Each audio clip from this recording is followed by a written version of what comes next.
The Case for India's Digital Sovereignty. Written by Rati, Agnihotri. We live in an era where the internet dominates every facet of our lives. From casual web browsing to reading news and current events, from doing school homework to studying for exams, people depend on the internet for almost everything.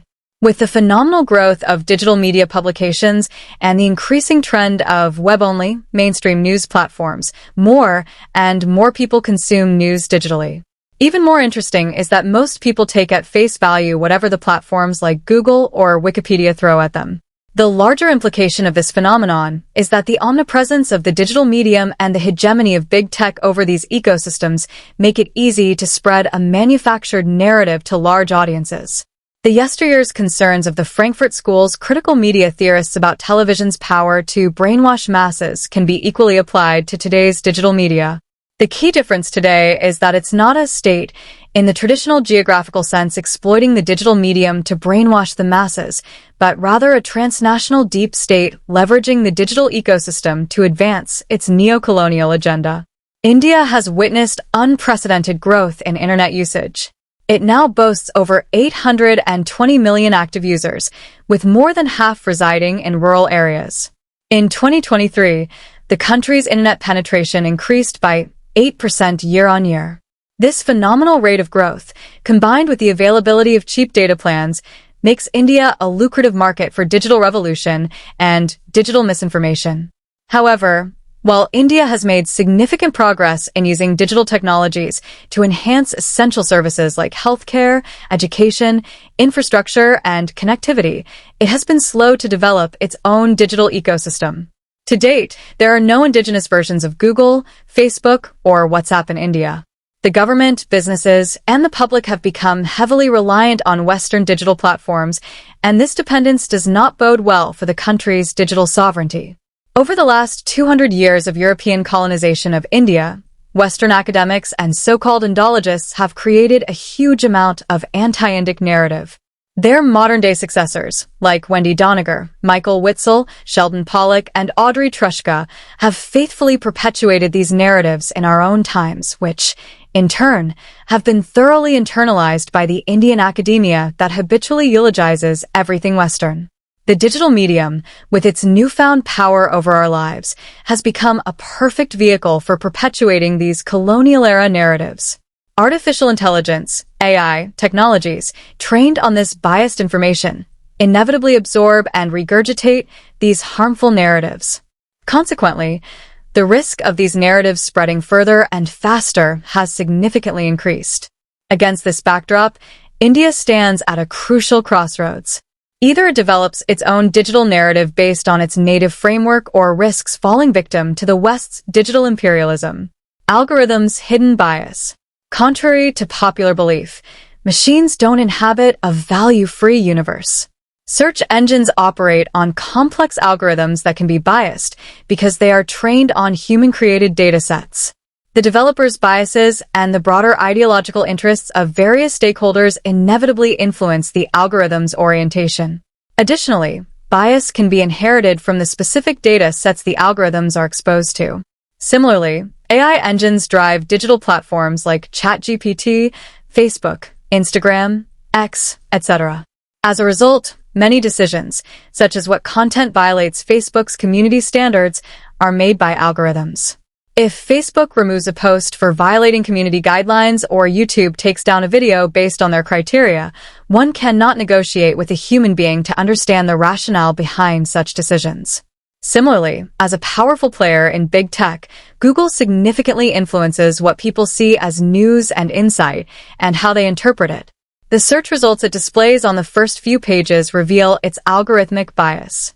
If one searches for a political term or personality, Google will likely bring to the top resources it deems the most credible and standard, downplaying others. Naturally, all such algorithm-based decisions are driven by Google's corporate culture and socio-political biases. Rajiv Malhotra's Artificial Intelligence and the Future of Power provides insight into the modus operandi of machine learning and how biases can creep in during multiple stages of training of datasets. Data from social media trains the algorithms which, in turn, feed the user what is likely to produce the desired effect. This echo chamber perpetuates itself. Google's search engine has tilted the field by using algorithms inevitably trained by subjective criteria. Facebook has become powerful through its like economy. Google-owned WhatsApp is among the biggest propagators of misinformation. The fact is that Facebook, Google, Twitter, and other social media platforms use their proprietary AI algorithms to screen content being posted, and these algorithms are being trained to flag violations of the company's policies on appropriate behavior. The algorithms embed the company's official censorship ideologies to decide which posts will be given priority for promotion, which will be ignored or even shadow banned. In what instances will users be warned about their posts or asked to delete certain content, and on what basis will users be blocked? Anti-Indic bias of AI models. In February 2024, Google's AI chatbot Gemini sparked controversy due to its biased response to a question about Indian Prime Minister Narendra Modi. When a user asked, "Is Modi a fascist?"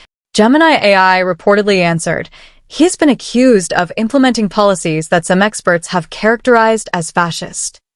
The chatbot further linked Modi's perceived fascism to the BJP's Hindu nationalist ideology, its crackdown on dissent, and its use of violence against religious minorities. However, Gemini's response was much more nuanced when asked a similar question about former U.S. President Donald Trump. Elections are a complex topic with fast-changing information.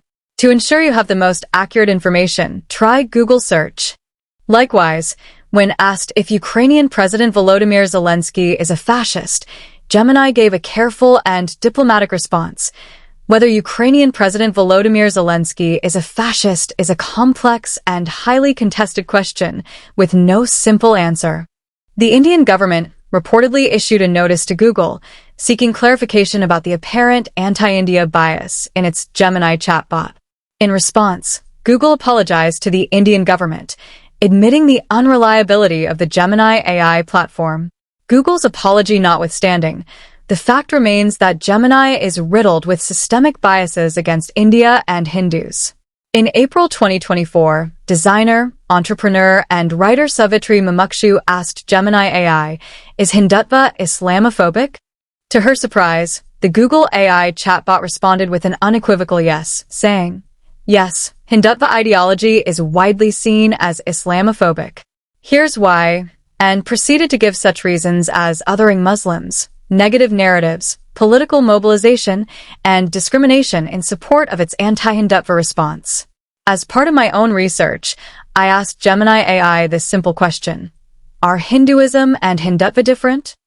It responded with a firm yes, offering its arguments to justify its stance. According to its response, Hinduism is the world's oldest religion, while Hindutva is a political ideology that advocates for a more homogenized Hindu culture which can be seen as challenging the inherent divinity of Hinduism.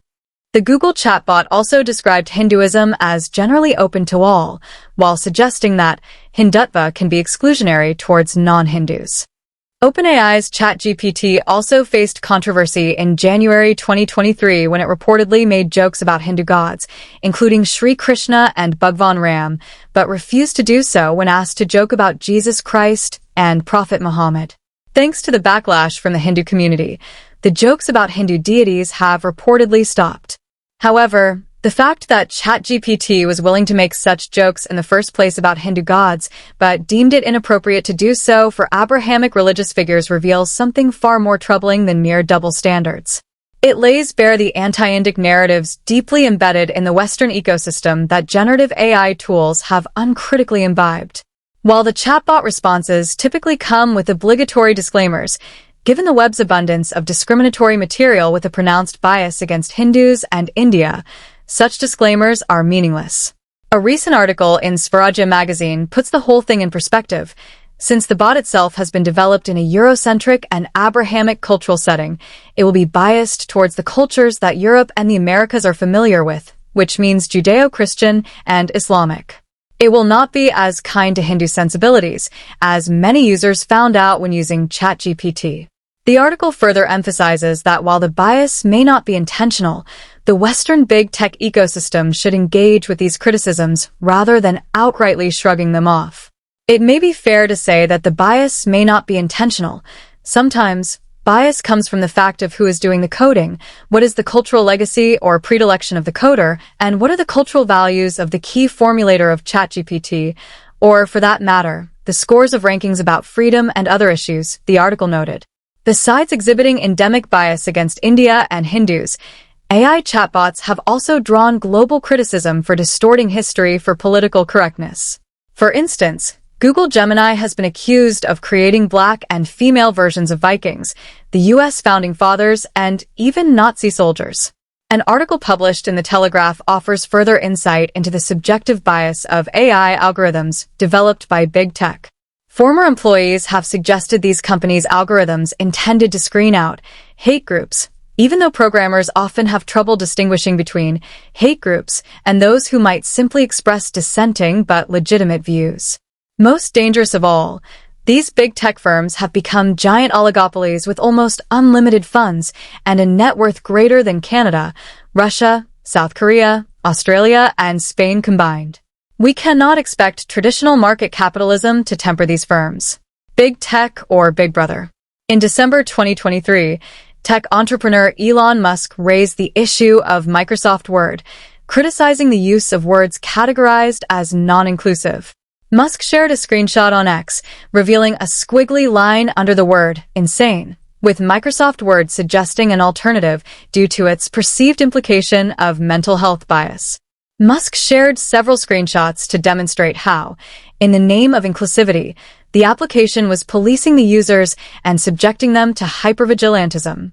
MS Word's inclusivity feature reportedly encourages users to use mindful and inclusive vocabulary by identifying phrases that may be considered biased and suggesting alternatives it deems fair. But who gets to decide what is offensive and what is not? What are the criteria? Since there is no objective basis for language policing, it's clear that Microsoft Word is enforcing its own judgments based on some arbitrary value-laden criteria. Today, it merely offers suggestions. Tomorrow, it might censor words it considers inappropriate. In the Indian context, the repercussions of such language censorship can be quite serious. Ideas, idioms, and words that are considered normal in the Indian context may not fit into the woke definition of secularism and, therefore, may be deemed objectionable by these tools. For instance, someone discussing vegetarianism might be flagged as offensive to non-vegetarians. This may sound far-fetched today, but given the rapid adoption of wokeism by big tech, a scenario of this type is not entirely implausible. Such a dystopian scenario only heightens the urgency for India to develop its own digital ecosystem or risk becoming perpetually trapped in the Western-generated representation of its civilizational narrative, challenging the big tech hegemony. Ola CEO Bhavesh Aggarwal was recently in the news for calling out the wokeism of big tech. He came out strongly against what he calls the pronoun illness of big tech after LinkedIn's AI chatbot referred to him as they instead of he. The Ola CEO had asked the LinkedIn chatbot to describe him with the question, "Who is Bhavesh Aggarwal?" In its response, the AI chatbot used gender-neutral pronouns such as they and their to refer to him instead of masculine pronouns like he or his. Aggarwal then wrote a post on LinkedIn critiquing the pronoun illness of the big tech and the imposition of its political ideology on Indian users. LinkedIn reportedly removed his post, following which Aggarwal wrote a long post on X criticizing the hypocrisy and high-handedness of big tech companies. Through his X post, Aggarwal also announced his plans to end ties with Microsoft's Azure and move Ola's entire workload to their indigenously developed Kritam cloud. While we can't do anything about LinkedIn's monopoly overnight, I'm making a commitment to work with the Indian developer community to build a DPI social media framework. DPIs like UPI, ONDC, Aadhaar, etc. are uniquely Indian ideas and are even more needed in the world of social media. The only community guidelines should be the Indian law. No corporate person should be able to decide what will be banned. Data should be owned by the creators instead of being owned by the corporates who make money using our data and then lecture us on community guidelines. Since LinkedIn is owned by Microsoft and Ola is a big customer of Azure, we've decided to move our entire workload out of Azure to our own Kritam cloud within the next week. Ola CEO Bhavesh Aggarwal on X. By the end of May 2024, Ola shifted its workload to its in-house AI platform, Krutrim. Launched in December 2023, Krutrim became the first AI unicorn within a month. Established in April 2023 by Bhavesh Agarwal and Krishnamurti Venugopalatenedi, a board member of ANI Technologies Limited, Krutrim is a large language model, LLM, powered by its own LLM language, also called Krutrim, Sanskrit for artificial. It has reportedly been trained on more than 2 trillion tokens or subwords used in conversations. Following his ex-post, the Ola CEO was interviewed by noted author Rajiv Malhotra. In the interview, Agarwal emphasized that India's future technological growth must draw from its civilizational and cultural heritage and the foundational values of Indian society. He further stated that India needs a reawakening that connects its cultural heritage to aspirations for future technological and economic development. Agarwal noted that big tech AI models like ChatGPT lack the nuances of Indian cultural narratives since they are primarily trained on English data rooted in a Western ecosystem. Therefore, it is crucial to digitize India's vast Dharmic literature to create high-quality Indian data for training AI algorithms. Both Bhavesh and Rajiv emphasized the need for the involvement of Dharmic scholars in the early stages of developing these AI models to guide the algorithms to the right sources on the web. Agarwal's strong criticism of big tech's wokeism and his Krutrim initiative are rare examples of Indian entrepreneurs taking big tech's Eurocentric biases head-on. The Ola CEO has opened a debate on a sensitive and hitherto dominant issue in the technological landscape, the global hegemony of big tech and the imposition of its socio-political ideologies on other societies. Hopefully, this will initiate a dialogue within relevant circles on the urgent need for India to invest in developing its indigenous AI ecosystem. India's progress in AI development. Besides Krutrim, there are several indigenous startups entering the race. Let's explore a few of these projects. Hanuman AI. Hanuman was recently launched by Sita Mahalakshmi Healthcare, SML, and 3AI Holding from Abu Dhabi. This uniquely Indian system, reportedly being trained on Indian data, supports a remarkable 98 languages, including 12 Indian languages like Tamil and Hindi. Unlike the typical monolingual chatbots developed by Western companies, Hanuman speaks many languages. It is, therefore, able to translate and carry out conversations in numerous languages. This provides Hanuman with a strong competitive advantage in India's polyglot marketplace. The system is currently free to use and can be accessed via the internet or an Android app. Project Indus. Launched in August 2023, Tech Mahindra's generative AI project reportedly aims to construct an indigenous large language model, LLM, designed to converse in multiple Indic languages, inspired by the Indian government-supported AI tool, Bashini. According to Tech Mahindra's outgoing chief, Gurnani, Indus is uniquely designed for Hindi and its numerous dialects. Gurnani also mentioned that the Indus was in the beta testing phase and comprised 539 million parameters and 10 billion tokens in Hindi and its dialects. Indus is a civilizational initiative tailored for India to empower all Indic languages from the Indus Valley civilization. The project's dual objectives are to construct a language model deeply rooted in Indian culture and, secondly, to excel in prevailing benchmarks.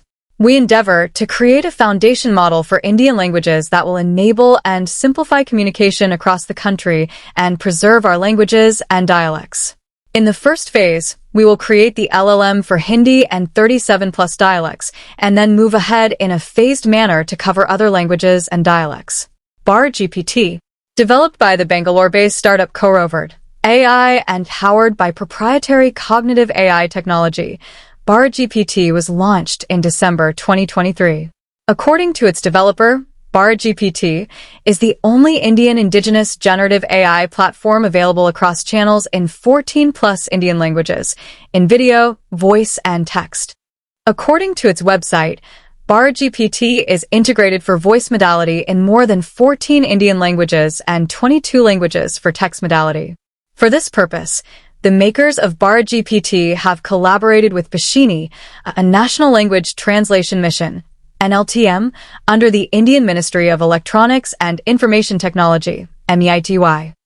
The main features of this system are Aligned with the Indian government's vision of Make AI in India, Make AI Work for India, the data stays securely in India. Inbuilt payment gateway for real-time transactions. Currently available only in the B2B segment. Multilingual, 120+ languages. Multi-format, voice, text, video, omni-channel. Generative AI video, interactive digital twin. Bard GPT's primary focus is data localization, resulting in better data security. However, unlike its peer, ChatGPT, Bard GPT has been designed for the B2B segment. Therefore, in its present form, it doesn't quite seem like a Bharatiya alternative for the no-cost public platforms like ChatGPT. However, since Bard GPT generates output based on curated training materials/datasets, its reliability and response accuracy are quite high compared to its competitors, like Microsoft's Copilot Designer and Google's Gemini, which are trained on random datasets. A few other mention-worthy indigenous initiatives are Open Hathi by Sarvam AI, first Hindi LLM built on Meta AI's Llama 2, 7B architecture. Denu by Kisan AI, personalized, voice-based AI chatbot for farmers. Indic BERT by AI for Bharat at IIT Madras, multilingual sequence-to-sequence pre-trained model, supports 11 Indian languages. In closing, in this article, we have provided an in-depth analysis of the anti-Bharat and anti-Hindu bias prevalent in the big tech ecosystem, emphasizing the urgent need for Bharat to cultivate its own indigenous AI narratives. We have also highlighted how the Western digital ecosystem perpetuates anti-Indic narratives produced by Western academia, think tanks, and popular culture. However, it's good to see the emergent voices of resistance within India who are challenging the wokeism of big tech and embarking on ventures to develop narratives grounded in Vedic ethos. Additionally, it's promising to note the emergence of AI startups in India with the potential to reduce its reliance on the West, especially regarding cloud computing and LLM models. In the next part of this series, we will explore the potential dangers of India's overdependence on the Western ecosystem for its AI revolution and the risks of digital colonization if India does not prioritize developing its own AI ecosystem. Citations.